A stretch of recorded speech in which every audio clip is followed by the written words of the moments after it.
আসসালামু আলাইকুম। আমি মোহাম্মদ আরাফাত পড়াশোনা করতেছি বাংলাদেশ কৃষি বিশ্ববিদ্যালয়ের এগ্রিকালচার ফ্যাকাল্টিতে। যেহেতু কৃষি ভর্তি পরীক্ষা খুবই সন্নিকটে চলে আসছে, তবে তোমাদের যে দ্বিধাদ্বন্দ্বের একটা বিষয় থাকে যে ভাইয়া জিপিএ মার্ক আসলে কেমন হলে আমার কৃষিগুচ্ছের ভর্তি প্রস্তুতিতে খুব ভালো মতো নেওয়া উচিত বা কত মার্ক থাকলে আমি সেফভাবে প্রস্তুতি নেওয়া উচিত। তো এটা একটা খুবই কমন প্রশ্ন আমার মেসেঞ্জার থেকে শুরু করে পেজের মেসেজ জুড়ে। তো এই জন্যই আসলে এই ভিডিওটা খুবই দরকার বা একেবারে তাড়াহুড়া করে এই ভিডিওটা তৈরি করা, যে আসলে জিপিএ মার্ক কেমন দরকার বা জিপিএ মার্ক কেমন থাকলে আসলে কৃষিগুচ্ছের প্রস্তুতিতে সবচেয়ে বড়ভাবে কাজ করবে। আচ্ছা, এখানে কয়েকটা বিষয় বোঝা লাগবে। যেহেতু তোমাদের ভর্তি পরীক্ষা 150 মার্কের হয়, যার মধ্যে তোমার হলো যে আমি একটু লিখে লিখে বোঝানোর চেষ্টা করি যে দেখো, বেশি সময় নিব না, একটু ধৈর্য ধরে থাকা লাগবে। দেখো এখানের মধ্যে 150 মার্কের মধ্যে 100 মার্ক থাকে আমাদের মেইন এক্সামে, আর 50 থাকে আমাদের কিসে বলতো ভাইয়া, আমাদের হলো যে জিপিএ মার্কে। এখন কথা হলো যে এখন কয়েক বছর আসলে যে জিনিসটা দেখা যাচ্ছে যে বিশেষ করে রিসেন্ট দুইটা বছরে কোশ্চেন হয়ে গেছে যে 2022-23-এর প্রশ্ন ছিল অতিমাত্রায় কঠিন, 23-24-এর প্রশ্ন হয়ে গেছে অতিমাত্রায় সহজ। যখন কোনো অ্যাডমিশন টেস্টে বিশেষ করে কৃষিগুচ্ছ ভর্তি পরীক্ষা যেহেতু এত বড় একটা জিপিএ মার্ক থাকে, সেখানের মধ্যে তাও আবার জিপিএ মার্ক আসলে জিপিএর উপর মার্ক না, এই মার্কটা আসলে কিসের উপর মার্ক, সেটা হলো সাবজেক্ট ভিত্তিকের উপরে মার্ক। তো এই কারণে এখানে অনেকটাই প্রভাব পড়ে কিরকম, প্রশ্ন যখন অতিরিক্ত মাত্রায় কঠিন হয় তখন সবাই কম মার্ক পায়, কারণ যখন জিপিএ মার্ক বেশি থাকে সে অনেকটাই এগিয়ে যায়। বিষয়টা বোঝার চেষ্টা করবা। আবার যদি প্রশ্ন যখন অতিমাত্রায় সহজ হয় তখন সবাই ভালো মার্ক পায়, যখন যার জিপিএ মার্ক বেশি থাকে সে অনেকটা উঠে যায়। কিন্তু প্রশ্ন স্ট্যান্ডার্ড হলে যারা পড়াশোনা করছে, যারা চাইলে কামব্যাক করার সুযোগ থাকে, তারা ওই কামব্যাকটা দিতে পারে জিপিএ মার্ক কম থাকলেও। কিন্তু প্রশ্ন অতিরিক্ত মাত্রায় কঠিন হলে যখন জিপিএ মার্কের অনেক বড় একটা পার্থক্য থাকে, কঠিন প্রশ্নে তো আর কি হয় বলো তো ভাইয়া, খুব বেশি আসলে টেনে না মার্ক উঠানো কঠিন। আবার সহজ প্রশ্নে তুমি মার্ক উঠাচ্ছ টেনে, আরেকজন সহজে উঠে ফেলতেছে, কারণ কোশ্চেন হয়ে গেছে সহজ।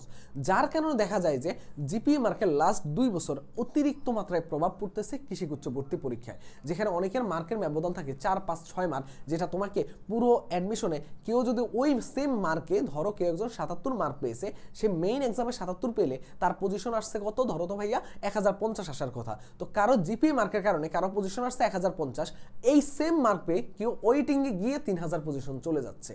এটার অন্যতম কারণ হলো এই জিপিএ মার্কটা।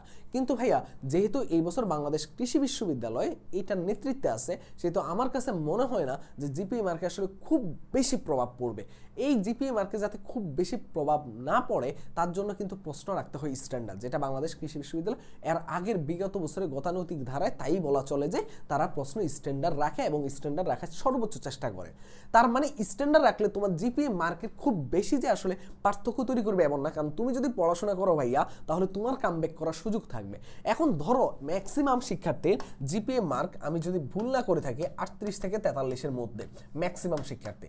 এখন কেউ যদি 38-এর কমে থাকে তাহলে কি সে প্রস্তুতি নিবে না? অবশ্যই নিবে। 36 পেয়েও টপ করার নজির আছে বাংলাদেশ কৃষি বিশ্ববিদ্যালয়ে। তখন কৃষিগুচ্ছের প্রশ্ন থাকতো স্ট্যান্ডার্ড। এই লাস্ট 2 বছর না, 2021-22, 20-21 সেশনের প্রশ্ন ছিল যথেষ্ট স্ট্যান্ডার্ড। যার কারণে, কারণ একবার প্রশ্ন করছে বঙ্গবন্ধু কৃষি বিশ্ববিদ্যালয়, আরেকবার প্রশ্ন করছে শেরেবাংলা কৃষি বিশ্ববিদ্যালয়। 20-21-এ বঙ্গবন্ধু কৃষি বিশ্ববিদ্যালয় প্রশ্ন করছে, 21-22-এ শেরেবাংলা কৃষি বিশ্ববিদ্যালয় প্রশ্ন করছে।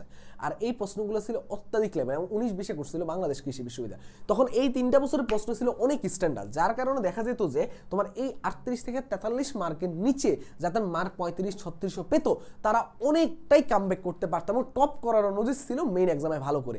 কিন্তু ভাইয়া যখনই প্রশ্ন এরকম স্ট্যান্ডার্ডের বাইরে চলে যায়, অতিরিক্ত মাত্রায় কঠিন, অতিরিক্ত মাত্রায় সহজে চলে যায়, তখন আসলে এই মার্কটা অনেকটাই প্রভাব পড়ে। তার জন্য এই বছরের ধারায় বলা চলে যারা 38 থেকে 43 জিপিএ মার্কে আসছো, এবং যদি প্রশ্ন একদম অত্যাধিক লেভেলে স্ট্যান্ডার্ড হয় ভাইয়া, তাহলে 36-37 যারা আসো, তোমাদের লড়াই করার বন্ধ করার কোনো কারণ আমি দেখতেছি না।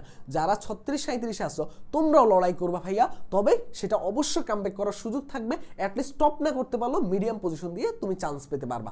তবে ভাইয়া তোমাদের অবশ্যই যারা 38 থেকে 43 আসছো নিশ্চিন্তে প্রস্তুতি নিতে থাকো। 36, 37, 35 তোমরাও করতে থাকবা, তবে 38 থেকে 43টা ভালো মতো প্রস্তুতি নিতে থাকো, তোমাদের কোনো পিছনে তাকানোর কোনো অবকাশ নাই। এবং এর চাইতে বড় আরো কয়েকটা বিষয় বলার আগে আমি যেহেতু কৃষিগুচ্ছের কথা আসছে, সেহেতু তোমরা আমাদের জানো যে এই যে কৃষিগুচ্ছ আমাদের পূর্ণাঙ্গ কোর্স, যেটা আমাদের কিন্তু ক্লাস চলতেছে, আমাদের ক্লাস এক্সাম গাইডলাইন সব কিছু এই কোর্সের মধ্যে থাকতেছে। এখানের মধ্যে ফিজিক্স, কেমিস্ট্রি, ম্যাথ, বায়োলজি 4 জন ভাইয়া থাকে, এরা সবাই বাংলাদেশ কৃষি বিশ্ববিদ্যালয়ের টপ করা ভাইয়া পড়ে, যারা সব প্রত্যেকটা সাবজেক্টকে খুব সুন্দর করে গুছিয়ে দিচ্ছে। এই পুরো কোর্সের সম্বন্ধে তোমরা সবাই কম বেশি জানো, তবে এই কোর্সের এই যে কোর্স মেটেরিয়ালসের কারণে এখন কোর্স ফিটা কিছুটা কমে গেছে। এটার কোর্স ফি এখন 1050 টাকা অফারে ভর্তি চলতেছে।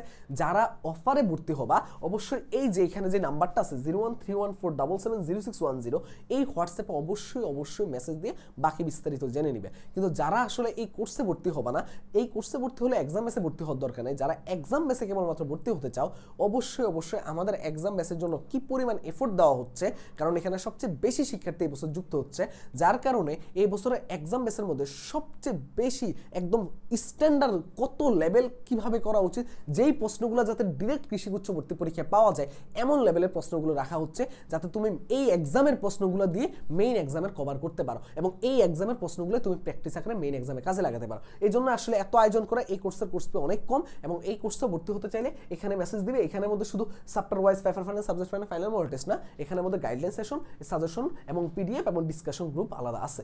তো যেই কথাই ছিলাম যে তো আলটিমেটলি যেই জিনিসটা দাঁড়ায় কি, তোমার আসলে জিপিএ মার্ক খুব বেশি এই বছর পার্থক্য করবে বলে আমার কাছে মনে হয় না। যদি তোমরা ভালো মতো প্রস্তুতি নাও, ইনশাল্লাহ তোমরা অনেক ভালো মতো কামব্যাক করতে পারবা, এটা আমার বিশ্বাস। তবে তোমাদেরকে যে কাজটা করতে হবে, পড়ার দিকে বেশি মনোযোগ দিতে হবে। জিপিএ মার্ক কত আছে, জিপিএ বৈষম্য হচ্ছে, এগুলাতে এখন ফোকাস না দিয়ে এখন পড়ার টেবিলে আসো। কারণ এখন জিপিএ বৈষম্য নিয়ে কাজ করার দায়িত্ব স্যারদের। তারা যদি অবশ্যই আমরা আমাদের জায়গা থেকে সবাদের জায়গা থেকে চেষ্টা করা হয়েছে। এখন তারা যদি মনে করে তাহলে হবে, না হলে তোমরা অযথা এই যে গুচ্ছের মতো করে এতটা সময় নষ্ট করে তারপরে বিপদে পড়ে যাবা। তার জন্য এখন পড়ার টেবিলে থাকবা, বেশি ভালো মতো প্রস্তুতি নিবা, তারপরে তোমরা ইনশাল্লাহ যে অবস্থায় থাকো না কেন সেখান থেকে কামব্যাক করতে পারবা। বাট ভাইয়া না পড়লে জীবনে কামব্যাক করা সম্ভব না। যতই জিপিএ মার্ক কমাক না কেন, তাও কামব্যাক করা কঠিন হয়ে যাবে। পড়তে হবে ভাইয়া, পড়ার টেবিলে থাকতে হবে। তো ভালো থাকো, সুস্থ থাকো এবং যারা ভর্তি হবা তারা অবশ্যই এই নাম্বারে যোগাযোগ করবা। আর অবশ্যই আমরা শুধু পেইড কার্যক্রম না, আমাদের ফ্রিতে কিন্তু তোমরা হয়তো জানো যে ইংরেজির ফুল সাপোর্ট থেকে শুরু করে ম্যাথের ফুল সাপোর্টটা দিচ্ছি, এবং পাশাপাশি হলো যে আমাদের ফিজিক্সের ফুল সাপোর্ট, বায়োলজি যত সাপোর্ট দেওয়া দরকার সব কিছু আমরা ইনশাল্লাহ অ্যাটলিস্ট 70% মতো করে কভার করে দিতে পারতেছি ইম্পর্টেন্ট টপিকগুলো, যাতে অ্যাটলিস্ট তুমি মেইন এক্সামে অ্যাটেন্ড করতে পারো। তো ইনশাল্লাহ আশা করি যে এই কার্যক্রমগুলো আমাদের ম্যাসনের অফিসিয়াল টেলিগ্রাম গ্রুপে হচ্ছে। টেলিগ্রামে যারা যুক্ত হন অবশ্যই যুক্ত হয়ে যাওয়া। হিউজ একটা অ্যামাউন্ট শিক্ষার্থী টেলিগ্রামে যুক্ত আছে, ম্যাসনের ফেসবুক গ্রুপ, ফেসবুক পেজ এবং ইউটিউব চ্যানেল সব জায়গায় যুক্ত আছে। তো দ্রুত যুক্ত হয়ে যাবা ইনশাল্লাহ, দেরি করবে না। তো সবাই ভালো থাকো, সুস্থ থাকো, ততক্ষণ অবধি আসসালামু আলাইকুম।